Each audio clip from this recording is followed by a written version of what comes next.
So size for wild swoops, and we are out this time.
Mrs. Malloy.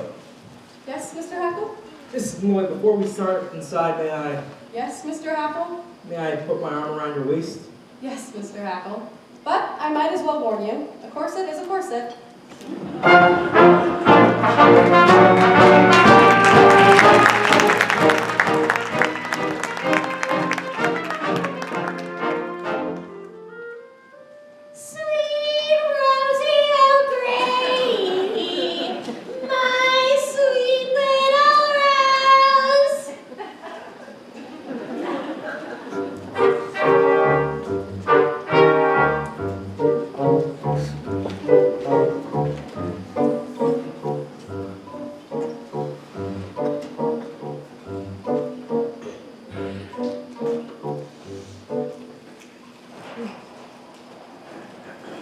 It is my order as head waiter of the Harmonia Gardens and your supreme commander that tonight of all nights our usual lightning service will be twice as lightning as ever, or else!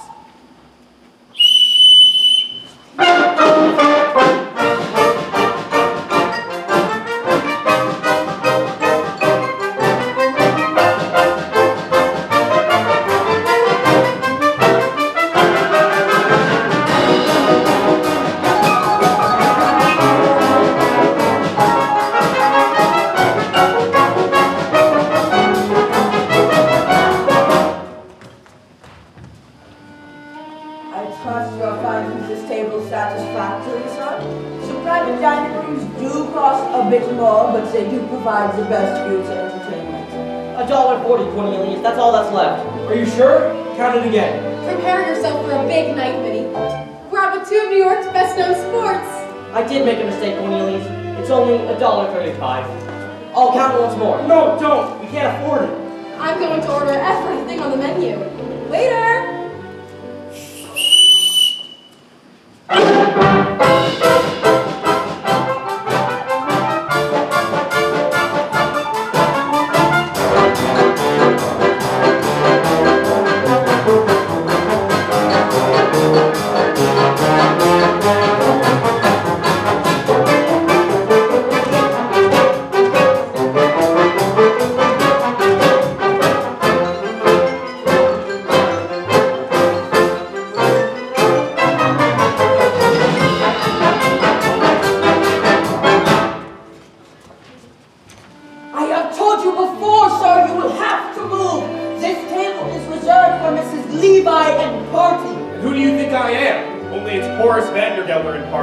She's in my party, I ain't in hers. Of course, Mr. Vandergelder. It's just that Mrs. Levi mentioned nothing about you bringing your... My personal physician. That's not rouge, doctor. But Mrs. Levi only ordered a chicken for two. Chicken? Chickens are dear. Un pâté maison, un soup du jour, un pomme soufflé. Why didn't you tell me this was a Chinese restaurant? We'll take 2 bowls of rice. Now get out. Now, Miss Money, I understand you carry respectable sums in your belt. Yeah, $2 only. It's in my Ghana.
What a sensible girl.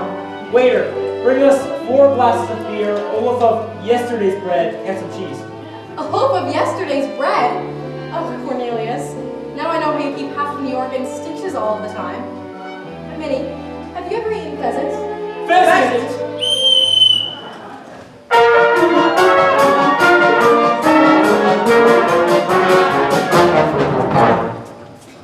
Say, why the closed curtains? You ashamed of me or something? It's not that. I just felt a slight chill. Well, why didn't you say so? Here, I'll loan you this.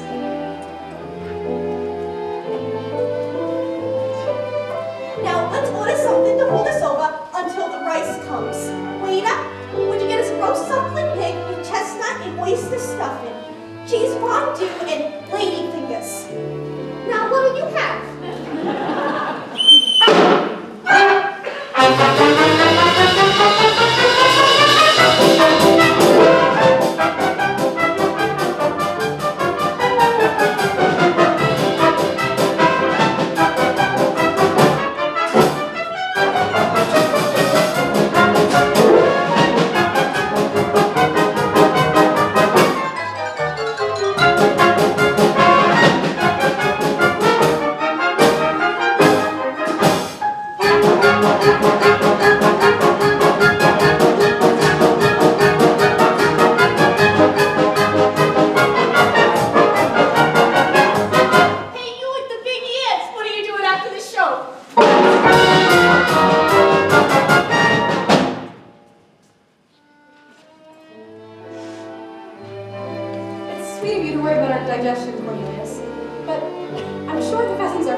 Wait a minute, no wine.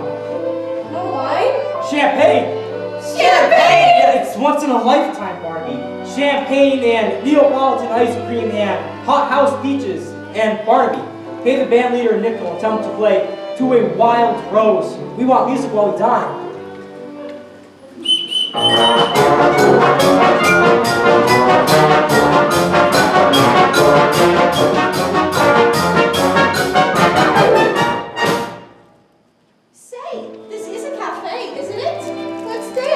The Vandergelders do not dance, Miss Money. We're Presbyterian.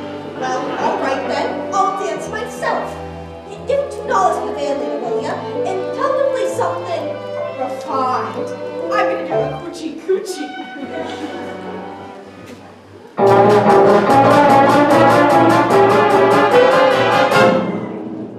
All right, Cornelius, all set for the band, but promise you won't order anything else.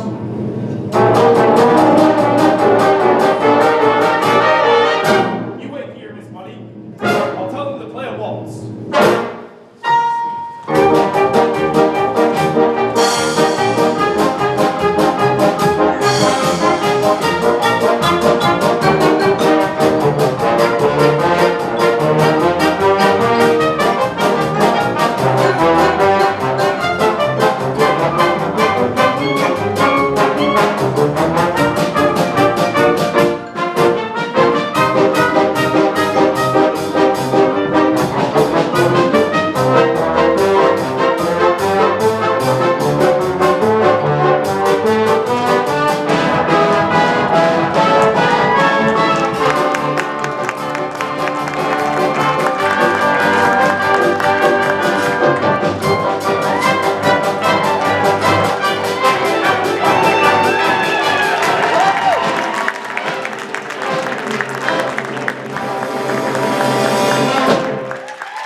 Look, you, give this to the band leader and tell him to play a waltz. Here's a nickel for the band leader. Would you tell him to play a... Miss Money! And to our pheasants, please. Cornelius! My purse! My wallet! Here, you, that's my purse. Miss Money, get off the table. You're dancing in the stew. Excuse me, but I think you have my wallet, and I know it's mine because there's nothing in it but $1, 3 dimes, 5 pennies, and Cornelius? Cornelius! Did he say 2 pheasants? 3, 4 pheasants for the house, and never mind if I don't see the whale, I'll buy my own! Sir! Sir! What's this? Shouting? How many times have I told you not to shout, boy? This is a Harmonia Gardens restaurant, not one of those... But, sir, the lady, she's here. What? Are you sure, boy? Just like you told me, sir, 8 o'clock on the nose. Up pulls the carriage and out steps a tall lady with chestnut hair and the biggest handbag I ever saw. It's she! Mrs. Levi, she's back! Rudolph, is it true? I heard laughing outside the kitchen window. Is it really her? It is! It's Dolly! She's back, Louis! Tell Savannah she just stepped out of her carriage! Rudolph, it's true, no? It's true! Yeah! She just picked up the white and gold carriage pulled by 6 black horses with scarlet blue! Oh, Rudolph, it's like old times again! Sir! Sir! Rudy! She's here.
Excuse me, girlie. Dolly? Dolly Gallagher? What are you doing in that getup? And you're half an hour late, and I demand an explanation of... Ernestina. Exactly. Ernestina, whom I trusted. She wanted to do the coochie-coochie. Well, she always was artistic. Say, Horace, I'm going to have our table moved down front. There's a dancer in the competition I particularly want you to see.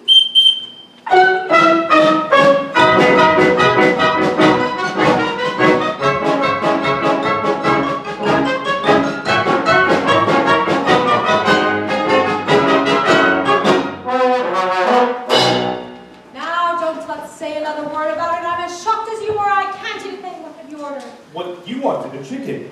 Now see here, Dolly, about that Did coochie you coochie. say a chicken? I don't think I could face a chicken. Not today, not after what's happened. Good, then cancel the chicken. And bring a turkey.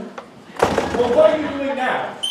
Oh, nothing. Just looking around, getting acquainted with my surroundings. That's the trouble with you, Dolly. Always wanting to know everything. Always putting your nose into other people's affairs. Anyone who married you would be as nervous as a cat. What? What's that you're saying? I said anyone who married you Horace would... Vandergelder, you stop right there. Understand once and for all that I have no intention of marrying you. I didn't mean that. Well, I certainly hope not. Horace Vandergelder, you go your way, and I'll go mine. I'm not some Irene Malloy whose head can be turned by a few chocolate-covered peanuts, unshelled. Why the idea of you even mentioning such a thing? Mrs. Levi, you misunderstood me. Well, I certainly hope not. But if I did have any intention of marrying again, it would be to a far more pleasure-loving man than you. Anyhow, we won't discuss it anymore. Ah, here's the waiter with our food.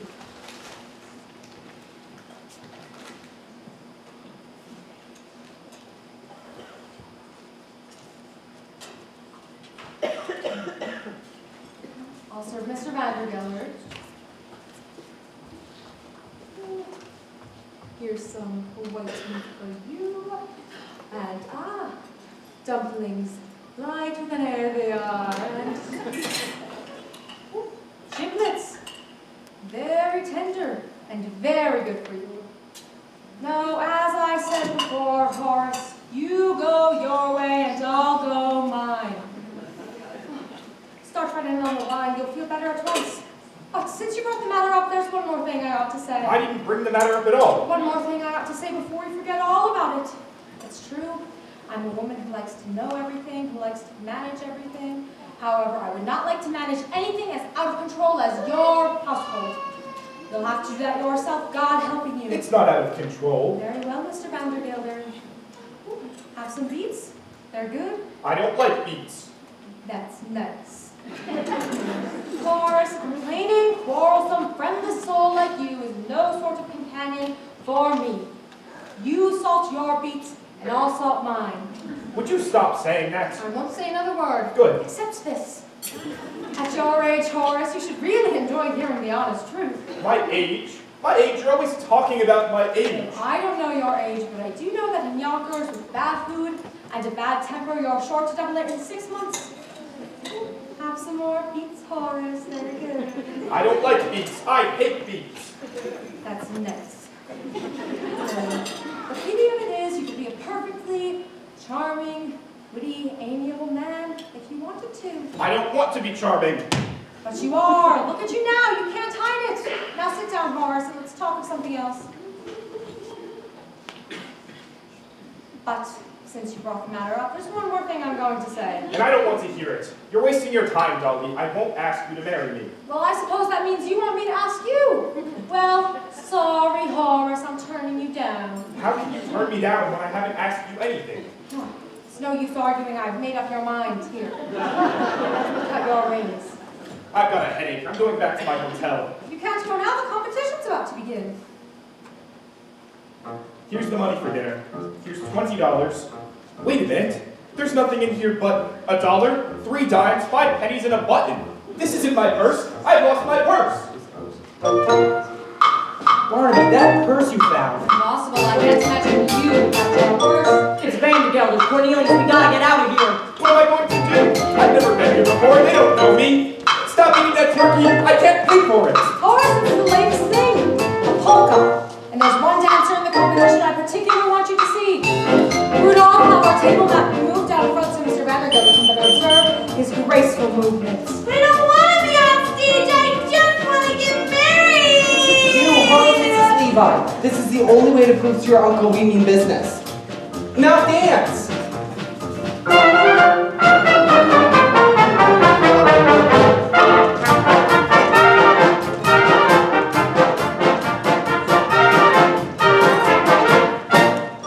Wait a minute.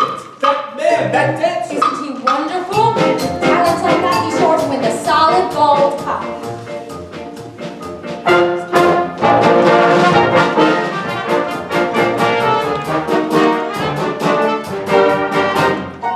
Come on, Miss Malone. It's been a perfectly wonderful evening, but I'm afraid we're going to have to cut it a bit. Excuse me. Simply just have one dance. What's Vandergelder? It's right there. We've gotta go. We will go, but we'll dance around.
Mr. Vandergelder. Barnaby Tucker. Mr. Vandergelder.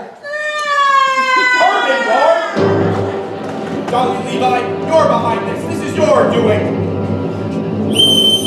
Officer, arrest that man!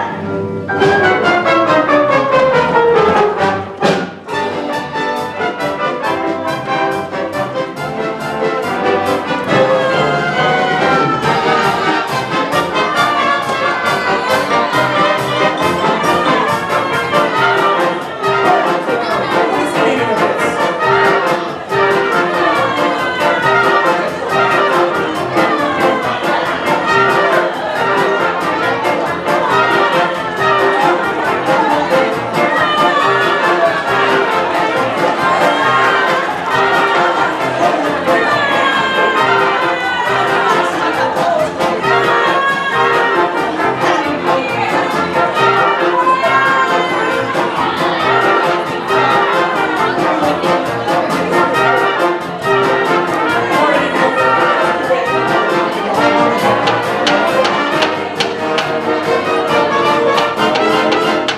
Quiet, quiet. That's better.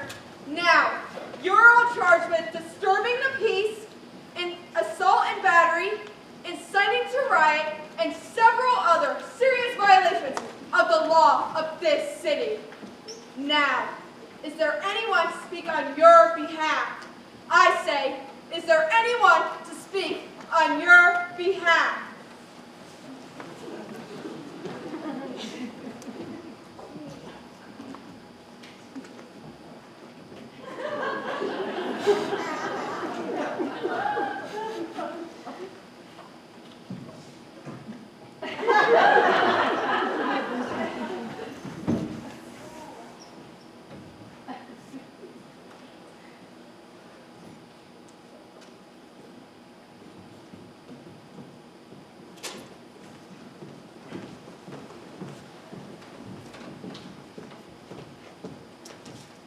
Mrs. Dolly Levi, counselor at law. Your Honor, the defense rests. Your Honor, I ask for a verdict of freedom for my clients and a verdict of guilty for the one real culprit of these heinous crimes. Horace Vandergelder of Yonkers, New York. Dolly! The one man responsible for these grievous charges of destruction of private property. A fake bruised, a curtain torn, and a solid gold cup broken! Cruelty to a poor, unfortunate minor. Would you mind repeating that, dear? Begging your pardon, Mrs. Levi, but if it pleases the court, I have something to say. I was just about to call on you, Mr. Hackle. Go right ahead. Cornelius Hackle, if you dare testify against me, you'll be discharged. I've already done that, Mr. Vandergelder. I'll do it again. You've done it again, too. But even if you hadn't, I'd still say what I have to say. I don't know much about disturbing the peace or inciting a riot, but I do know that what happened to me today, which is the most important thing that can ever happen to a man, might have never happened if I had stayed in Yonkers, New York. Your Honor, I'm talking about none other than love. What? You're trying to tell me that after 33 years you've fallen in love because you take one evening off? Oh no, Mr. Vandergelder. I didn't fall in love with Mrs. Irene Malloy of this city in just an evening. An hour. Even that's too long. What's less than a minute? A second. Less than that. A moment. That's it. I'll go so we can get it all down. It only takes a moment for your eyes to meet, and then your heart knows in a moment you will never be alone again. I held her for an instant, but my arms felt sure and strong. It only takes a moment to be loved a whole life long. Isn't the world full of wonderful things? There I sat, cooped up in Yonkers for years and years, and all the time, wonderful people like Mrs. Malloy were walking around, and I didn't even know them at all. I don't know whether you can all see from where you're sitting. Well, for instance, the way her eye, cheek, and forehead come up together up here. Can you? I tell you, a fine woman is the greatest work of God on earth. You can talk all you like about Niagara Falls and the pyramids. They aren't in it at all. Of course, I've seen women before, but today I talked to one equal